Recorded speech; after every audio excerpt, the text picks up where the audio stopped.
Welcome to This Explainer. Today, we're going to absolutely dissect the incredible, near-century-long evolution of a true global giant. We are tearing down the anatomy of their success, and more importantly, we're going to extract the exact blueprint for the future of K-food. We have a ton of fascinating science, history, and strategy to get through, so let's just jump right in.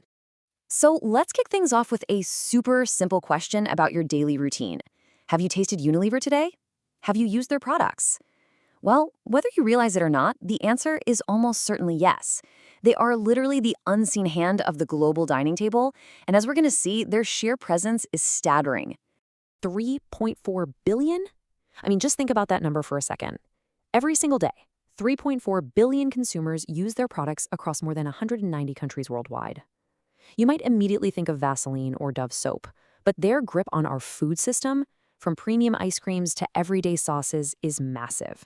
They are everywhere, quietly shaping what the world eats and how the world cleans. All right, here is our roadmap for today. We've organized this explainer into 5 key pillars. First, the invisible global hand. Second, soap, margarine, and synergy. Third, mastering the brand portfolio. Fourth, the neural marketing secret. And finally, the future of K-food. Okay, pillar number 1, the invisible global hand. Let's take a look at their immense reach and deep local ties. What's really wild here is how deeply woven they are into everyday life, and not just on some macro global scale, but right here in Korea, through decades of strategic maneuvering. They didn't just recently pop up. They actually entered the market way back in 1982, selling toothpaste with Taepyeongyang, which we all know today as Amare Pacific. By 1985, they were partnering with Aekyoung for household goods, and later teamed up with Dongwon for mayonnaise. In 1993, they even launched a joint venture, Haepyo Unilever, setting up this high-tech central kitchen for industrial catering in Jincheon. They've been quietly embedding themselves into the fabric of the market for over 40 years.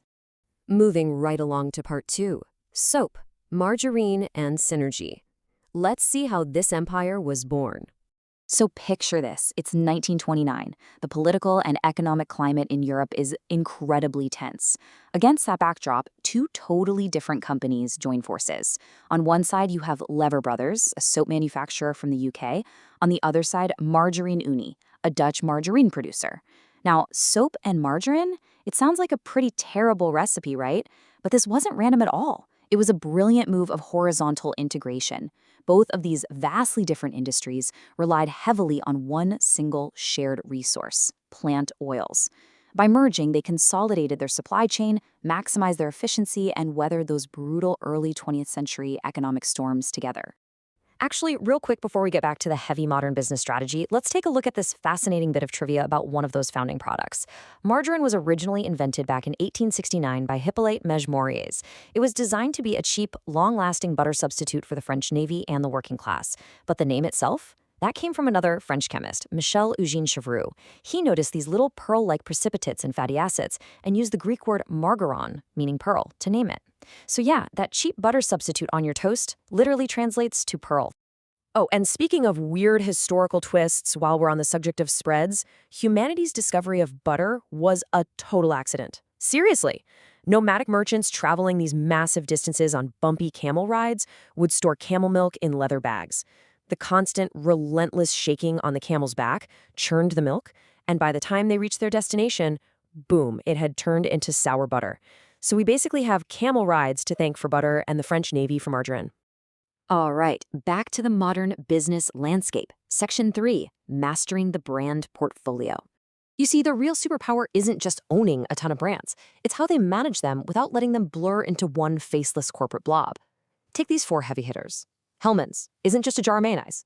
Through intense R&D, they sell the promise of bringing restaurant quality to the home, giving busy modern people the sense of sophisticated convenience.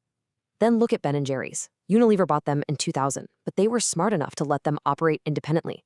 They kept that core authentic vision of social responsibility and fair trade alive. Then you have Magnum, which completely flipped the ice cream paradigm by targeting adults. They framed their thick chocolate bars as a guilt-free pleasure and a premium luxury reward. And Lipton, they took classic UK tea culture and constantly innovated, rolling out herbal and fruit teas to perfectly match modern wellness lifestyles. They aren't just selling food, guys. They're carefully curating very distinct psychological experiences. Okay, brace yourself for section 4, the neural marketing secret. This is the absolute secret weapon behind their success. Listen to this because it's mind-blowing. They aren't just guessing what we want. They are literally using fMRI and EEG machines, actual brain scanners, to measure our subconscious emotional responses. For Magnum, they measured the brain's reward center. The data told them to use specifically optimized slow camera movements and soft sounds to literally trigger dopamine. For Norsoup's, EEG scans showed that scenes of family meals sparked feelings of docility and belongingness, so they engineered ads that boosted brand loyalty by 20 to 30%. With Ben & Jerry's, tests proved that themes of fun and social sharing lit up the brain, so they leaned super hard into humor, bumping brand awareness by 15%. They even redesigned Lipton's physical packaging because scans revealed that a softer texture activated the brain's tactile region, increasing purchase rates by 10%. It's pure brain science. And, well, this science pays off. Big time. By combining these deep brain scans with post-purchase AI monitoring to instantly fix any negative feedback, they've achieved a Net Promoter Score, which is the ultimate metric for customer loyalty, that sits a massive 25 points higher than the industry average. 25 points. They aren't just meeting consumer expectations. They are scientifically engineering human satisfaction. Now, obviously, pulling the strings on the human subconscious? Not cheap. It takes a relentless, data-driven machine backed by a massive R&D budget of over 1 billion euros every single year. They use big data to uncover hidden consumer pain points. For example, they'll analyze the chaotic meal patterns of busy urbanites so Knorr knows exactly when to push quick recipe kits to their phones. They employ AI to track real-time social media trends so they can sync Magnum promotions perfectly with high-stress seasons when people desperately need a self-reward. And they adapt all of this based on local culture. The data explicitly tells them to push family-focused narratives in Asia while dialing up the individual pleasure angle in Europe. It's a perfectly oiled ecosystem of consumer understanding. Which brings us to our final section. Number 5, the future of K-food. Let's see how we can use this exact blueprint. So, what's the playbook for our domestic challenger brands? How do we make sure the K-food boom isn't just a passing fad? First, portfolio and science. Look at Samyang's Bulldog series. They are brilliantly expanding their lineup. But imagine if they backed up that strong emotional marketing with hard neuromarketing data. That's how you build century-long loyalty. Second, globalization. CJ Bibigo's dumplings crushed it in the US by reinterpreting our culture into a healthy snack. If we use fMRI to measure exactly what triggers the feeling of comfort in local Western consumers, we can position our foods as daily lifestyle solutions. Third, ESG. Autogi Jin Ramen's eco-packaging is a fantastic start. But if we use EEG to analyze the ethical satisfaction that young global consumers feel when they buy green, we can absolutely double our global competitiveness by pairing K-Food's healthy image with proven ethical practices.